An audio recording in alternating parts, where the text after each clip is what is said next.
Hey guys, welcome back, North Skulls here. Today I want to talk about the Black Ops 6 campaign. Now, I won't be doing any spoiler stuff, it'll be completely spoilers free. Now, my footage is going to be a bit sporadic. I was meant to actually do all missions, I was meant to actually upload all the missions, but my recording, stopped, literally I think 3 hours in. So I'm going to have to do that, in a few days, maybe next week, basically just record the entirety of the campaign. And actually changed some graphic settings because the game ran at movie level quality, 30 frames. The Black Ops 6 campaign was really fun. Treyarch really knows how to do their campaigns compared to the other studios. Now, going over, you're probably thinking in the comments down below, oh, Infinity Ward had some, classic campaigns. Yes, the old days of making their campaigns. Modern Warfare 2019 is an exception. That was an amazing campaign, which I actually recently played, and it was great. But in the later years, Treyarch has always, besides Black Ops 4, that doesn't count, and Black Ops 3 does count, but I haven't played the Black Ops 3 campaign in a long time. Is it a terrible campaign? No, it's just a really weird campaign. But I'll have to replay the Black Ops 3 campaign once again to have a better, a better understanding now. It's almost been 9 years.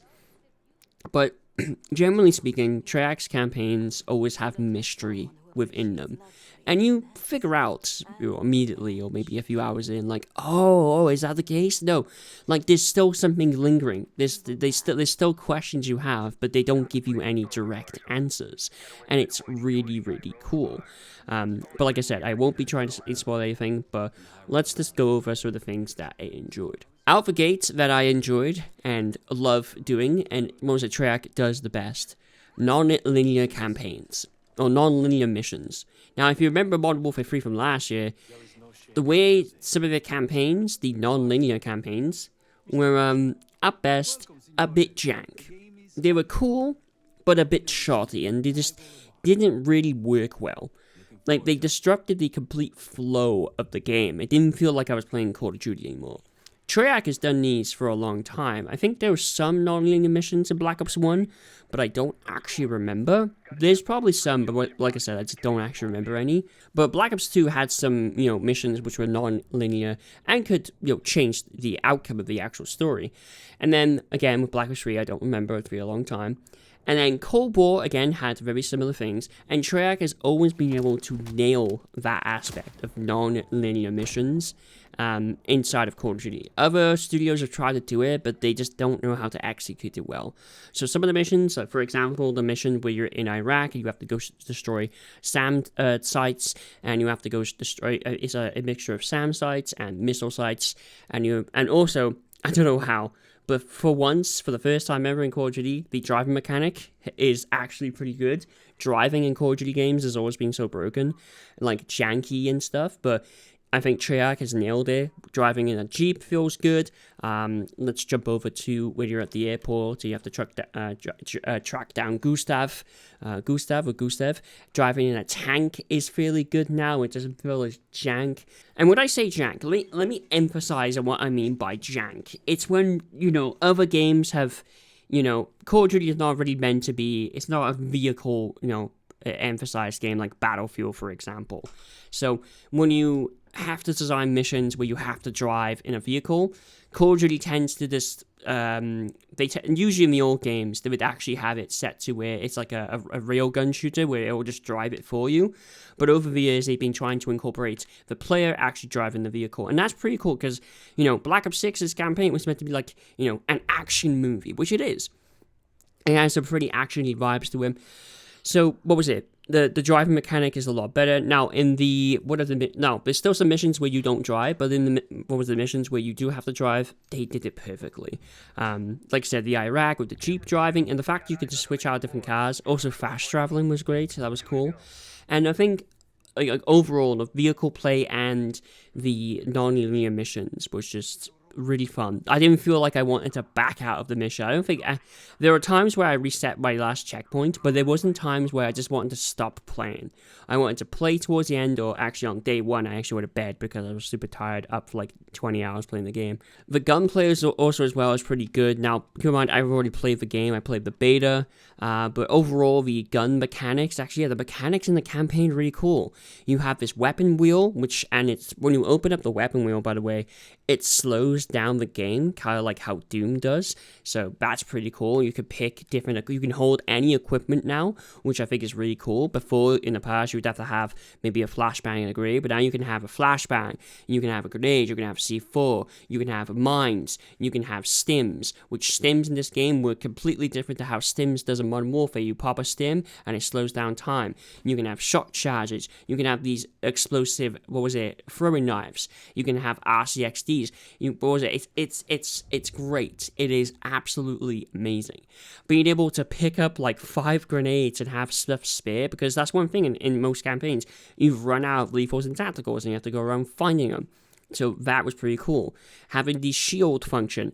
And there's so much in the campaign that I did, pretty good. Better than even Cold War for that matter. Cause even though I played the Cold War campaign, but it basically expands upon the Cold War system.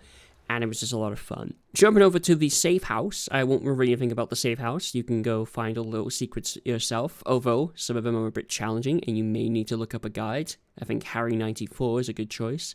I tell a lie, I had to look up a guide once. But that was during the campaign. Because Treyarch campaigns require you to do puzzles, which could be, at best, a bit annoying to do.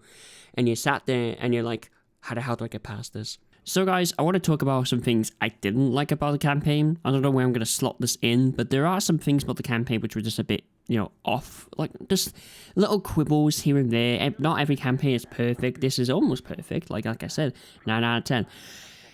The puzzle missions. I had to look up a guide. When you have to look up a guide for a puzzle mission, it's bound to happen. I think that's the only bad thing about the game. And I play this game on regular, so... And some of the puzzles were, like, pretty easy, but towards the end of the game, there's some, puzzle missions where you have to do some math, and you kind of have to understand the riddles, almost, and especially for some of the other stuff, like in the safe house, for example. It's fun, but it can also be annoying. I tend to play games for fun, and from a fun standpoint, the game's fun. Now, some people I've seen online don't like the campaign. They find it completely disconnected from the Cold War or any other Cold War campaign, which is hilarious to read.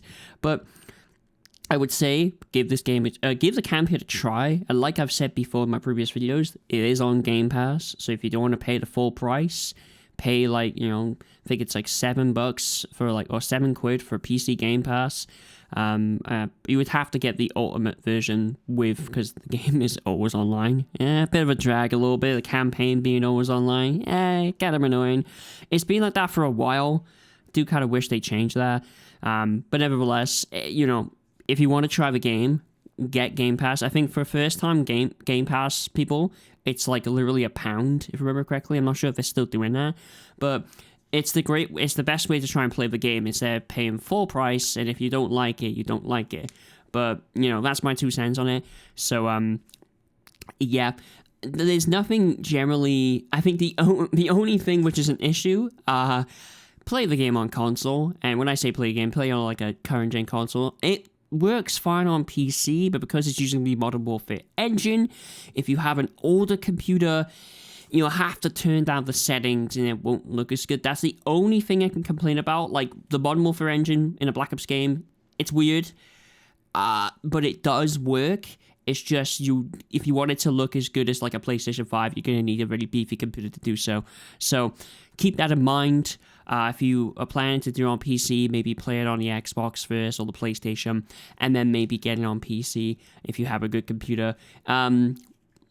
It does recommend the recommendation specs are kind of, stuff are old. Like the minimum it requires, I think the minimum is like a 970, which I wouldn't even bother. And then the recommended is like a 1080 Ti or a 3080. It's kind of all over the place. So I would say, look up the specs, look at what other people are running. DLS is, supported, and AMD's version of it. Fidelity FX. So that's the only gripe I have with the game. Trying to record it as a content creator, but as a casual player, you should be completely fine. Anyway, that's my 2 cents on things that were just kind of annoying about just the game in general. Nothing to really... It does impact the campaign a little bit if there's a lot of stuff going on. So, yeah, take everything I say with maybe a slight grain of salt, because, like I said, it's going to depend on what you play on. Anyway, back to the original, wherever I put this. Easier than some other games, like Control, for example. And speaking of Control, in one of the missions, I forget the mission name at this point because I was just playing the game, where you go to where the biological lab is. That entire mission just felt like it was straight out of Control, and that's not a bad thing. Seeing Treyarch take inspiration from other games, even if they didn't take inspiration from Control, but that entire mission felt like a piece, a piece of Control. And if you don't know what Control is, it's Remedy Games. It's this mind-bending, psychological thriller. I don't even know what to call it at this point, but it's in the same universe as Alan Wake. So there you go. But speaking of that, carrying on forward from that design, the art design of each set piece, Treyarch seems to just nail it. Nothing seems out of place. Nothing seems like a bit off and random. I mean, stuff goes out of place when you go into the kind of mind-bending missions where, the numbers based on that stuff. And that's the thing as well. Black Ops 6 feels like that. It feels like the good old school, the numbers. And the numbers still stick around, even in the 90s. Yeah, even in the 90s, the numbers still stick around. That was just a great feel. All the set pieces, like inside the casino, looked amazing. Inside of the, I'm trying to think of it, because I played yesterday, I should remember it now. Volcuda was pretty good as well. Just being reminded of, and by the way, speaking of, I think it's literally, it's the same Volcuda, by the way. I think it is the same Volcuda. It might be slightly different, but it does feel like the same Volcuda. I mean, tell me if you find that downed helicopter. You will know. Also, going into the Capitol building and seeing quite literally just actual photos of Bill Clinton. Like, not, done in animation, but they're literally just actual photos of Bill Clinton. Being inside the Capitol building.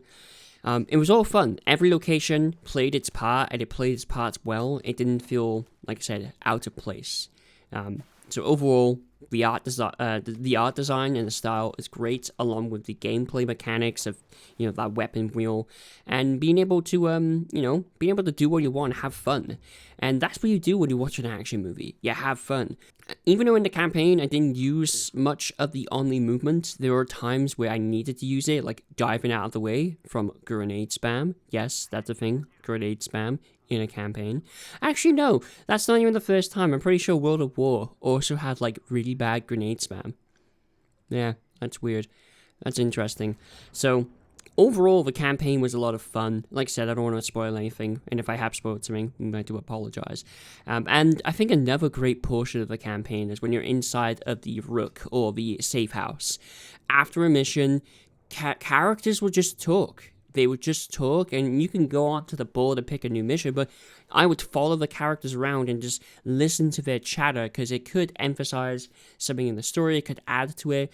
So that has also improved as well. Just, miscellaneous, but just active talking among the other NPCs in the game. And also the I don't know what Treyarch has done to get their characters looking so good. The characters look amazing when you're talking to them up close, just like they did in Cold War. On top of that, the cinematics of the game, when you get these cinematic cutscenes, if everyone thought the Modern Warfare 2019 cinematic cutscenes were great, these cutscenes are better. No one looks uncanny. They look like the Cold War cinematics were good, but, Reagan did look a bit uncanny, creepy, like almost doll looking. So in the cinematics in this game, so much better. They almost look lifelike. Or, if you remember, oh god, this is going to be a really old reference, some of the Halo, I think it's the Halo Legend, animations, if you look them up, there was different ones. There was like ones done in like paint style, ones done in anime style. There was ones where it's like proper like CGI kind of animation. It looks better than that. It looks better than that. That's how good it was. It almost looked lifelike. And, and that's just in the cinematics. Damn. Overall, I had really fun playing the campaign. The campaign was a lot of fun. What was it? Oh, I had real fun, but the campaign was long. The campaign was enticing. It was interesting. It didn't make me want to rage quit. The only points I ever got angry was when you had to sneak around and do some stuff and get spotted by enemies. The AI. The AI in the game, just spotting you and remembering where you last were. I don't know if that's in the game, but I think I killed a guard and then forgot to hide his body. And a guard came up and found a body, and it was like, look out, we got an intruder. And like it told other guards to keep your eye out. Maybe that's in the game, like I think in the Metal Gear games they did that. And I think some of the newer Far Cry games actually, or some newer games are doing that now, where if a guard finds a dead guard, it will be on the lookout for you. Where in your games, it'll just walk past the guard like, oh, a dead body, whatever, that happens a lot around here. So, the actual AI in the game, and not AI like generative AI or, like that AI, I mean actual game AI. I know that sounds confusing, but AI has been a thing for decades, and I know many people will probably be thinking, oh no, there's AI in Call of Duty, when in reality it's game engine AI, like artificial intelligence, but in the NPCs, not maybe Bill Clinton's face is actually generative AI. It might be. I wouldn't be surprised, to be honest.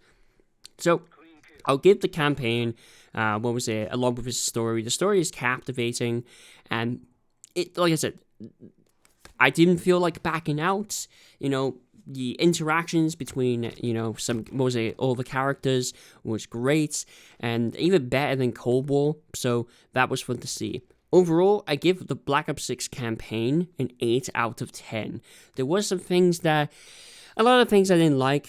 Not even just didn't like, which were just kind of annoying, was just dying a lot. And that's just because of the new movement system. So I gave it maybe a 9 almost. Screw the rating system. We're doing emojis. Yeah, like I did for Modern Warfare 3, we're going to be doing the, We're going to be doing the emojis instead of the rating system, because screw the rating system. The emojis I would give for the Black Ops 6 campaign, well, it would be, now I don't have an emoji list on me at hand, so this is going to be a bit of a fun one. It would be, the American flag emoji, very American, a very American game, but I'm once again going to whip out the cowboy hat again. Yeah, we're doing that again. And we're going to whip out the 100. Keep it 100. I think it was a solid campaign. If I had to give it a rating, it'd be a 9 out of 10. So there you go. It was a solid campaign, and it's 8 to 9 hours long, by the way. Yes, yeah. So longer than the Modern Warfare 3 campaign. Now, that being said, Sledgehammer had a year to make Modern Warfare 3. So, a year to come up with a continuation of the story. That doesn't sound, I know it doesn't sound hard on paper, but, like, if you were to make a story of a game yourself, it, like, sounds easy, but when it's a big company working for other people, like, you're working with a group of people, and they all have to agree on stuff, which, good luck doing that. The campaign was solid, very solid, and reminded me of the, Black Ops 2 flashback memories. Actually, no, it reminded me of Black Ops 1 and Cold War. Treyarch nailed it. They absolutely nailed it. If you guys have liked the video, like, subscribe, stay tuned for more. Like I said, I'll post a video about zombies on Monday, most likely. And, stay tuned for some more Dead Space, as that will continue as well. I actually have to play it, because I haven't played it for a while. Dead Space and some prototype. I was meant to do these things months ago, but obviously I forgot. Anyway, I'll catch you all later.